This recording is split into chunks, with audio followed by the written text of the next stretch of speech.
At some point, you've probably been told to just let go. It sounds simple, right? But what does it actually mean? Does letting go mean giving up on your dreams, your relationships, or your goals? It's a question that can be really confusing and even a little frustrating. We're often stuck between holding on too tight and the fear of completely giving up. What if there's a middle path, a way to let go of the struggle, the anxiety, and the desperate need for control without abandoning what's truly important to you?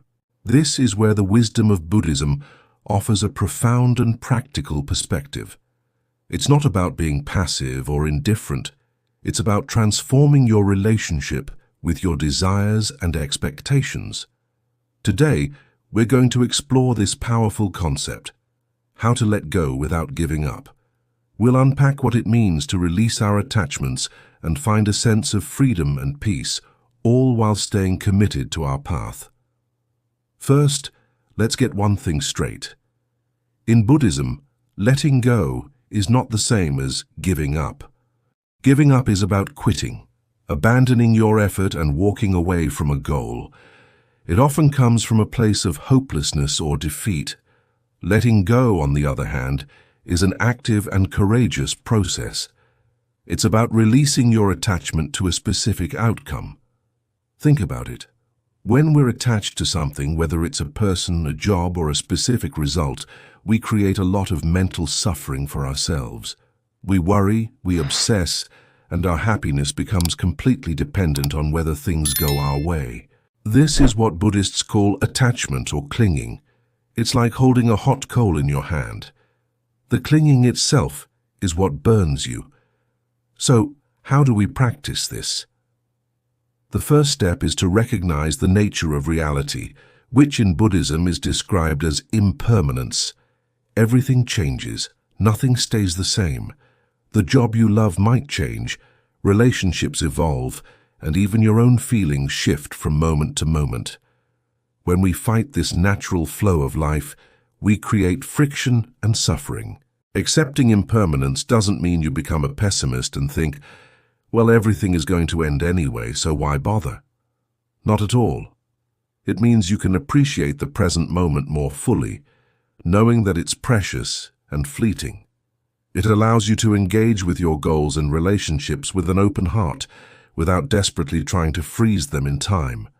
Letting go of the illusion of permanence is the first key to freedom. You still put in the effort, you still show up, but you do it with the understanding that the outcome is not entirely within your control. The second crucial idea is understanding the difference between a goal and an attachment. A goal is a direction, a North Star that guides your actions. It's healthy to have goals. You want to build a successful business, create a loving family, or become a skilled artist. These are wonderful aspirations. An attachment is when your entire sense of self-worth and happiness is chained to achieving that goal in a very specific way and on a specific timeline.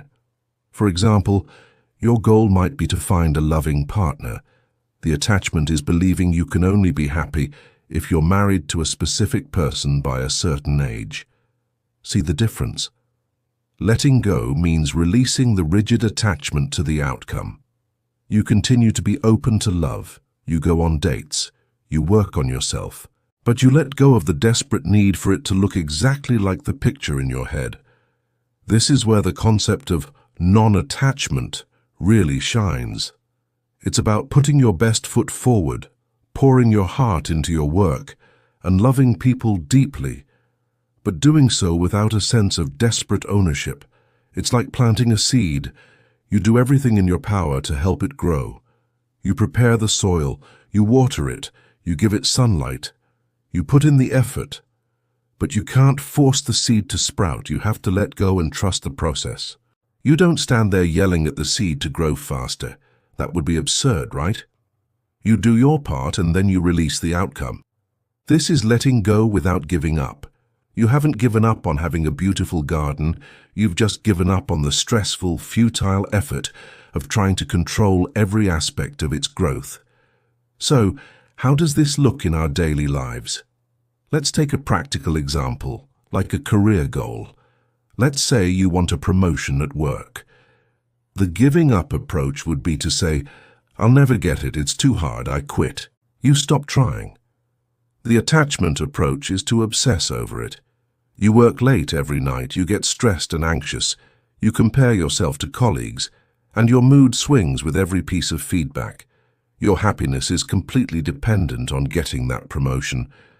The Buddhist approach, the middle way, is to let go without giving up. You commit to doing your best work. You focus on developing your skills, collaborating with your team, and contributing value. You put your energy into the process, into the things you can control. You show up every day with intention and integrity, but you let go of the desperate need for that specific title. You understand that your worth is not defined by that promotion. Maybe you get it, maybe you don't.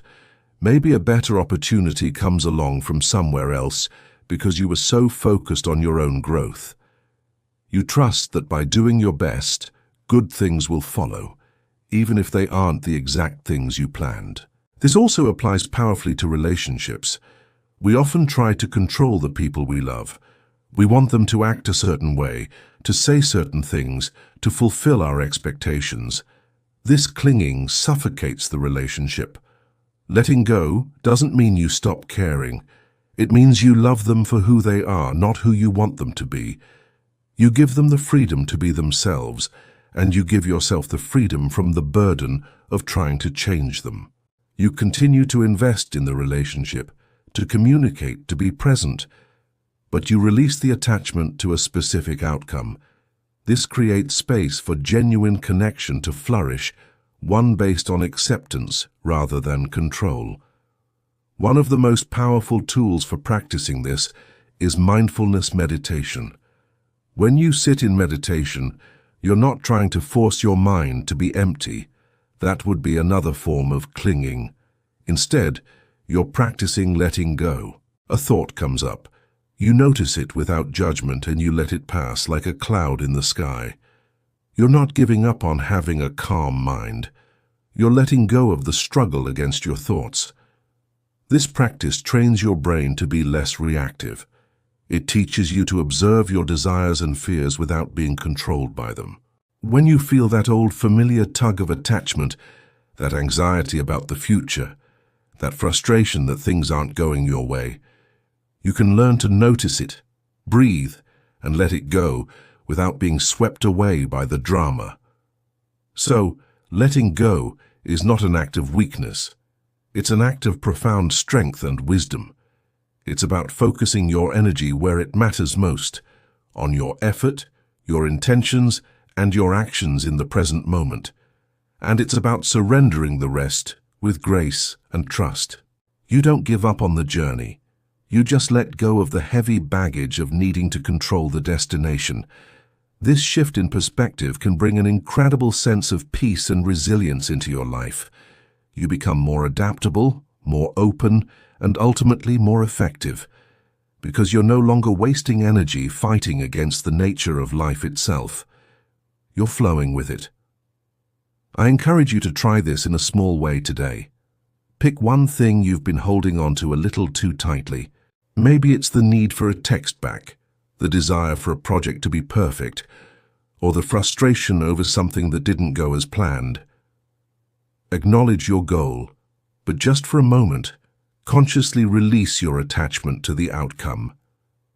Take a deep breath and tell yourself, "I will do my part, and I will let go of the rest."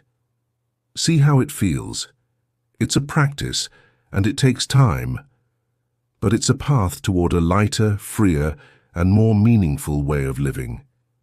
Thank you so much for watching. If this resonated with you, please consider subscribing for more content on living with intention and peace. See you next time.